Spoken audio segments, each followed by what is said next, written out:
हे या राजकारणात जे चाललं आहे महाराष्ट्राचं ते चुकीचं आहे. सन्मान्य गणेश नाईक असतील, अजित पवार असतील, यांच्याकडे जर काही महाराष्ट्राच्या हिताची माहिती असेल, महाराष्ट्र कसा लुटला जातो याविषयी काही माहिती असेल, तर त्यांनी महाराष्ट्राचे नागरिक त्यांनी शपथ घेतलेली आहे संविधानाची, त्यानुसार त्यांनी लोकांसमोर उघड केलं पाहिजे. मग अजित पवारांचीच चौकशी झाली पाहिजे का चौकशी तपास यंत्रणा? सगळ्यांच्या चौकशा बघा, ह्या एकमेकांच्या फाईल्स गुप्तपणे काढतायत आणि एकमेकाला ब्लॅकमेल करतात.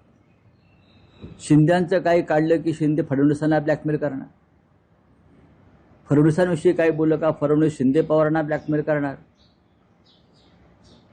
या महाराष्ट्रामध्ये महाराष्ट्राच्या राजकारणात आणि सत्तेत एकमेकांना ब्लॅकमेल करून स्वार्थ साधण्याचा प्रकार सुरू आहे.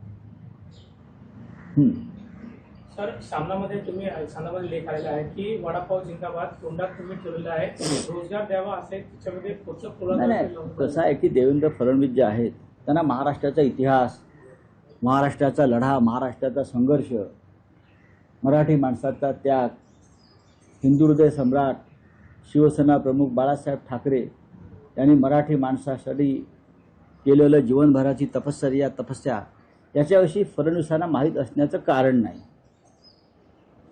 ते शिवाजी पार्कच्या सभेत थट्टा उडवतात वडापावची, की काय दिलं, वडापावच्या गाड्या दिला, आम्ही रोजगार देऊ. किती लोकांना रोजगार दिला?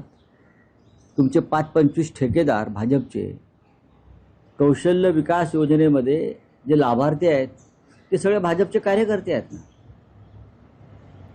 जय शहाला रोजगार नक्की मिळालेला आहे, अनुराग ठाकूरच्या भावाला रोजगार नक्की मिळालेला आहे, पण तुम्ही किती रोजगार दिला? शिवसेना प्रमुख बाळासाहेब ठाकरेंनी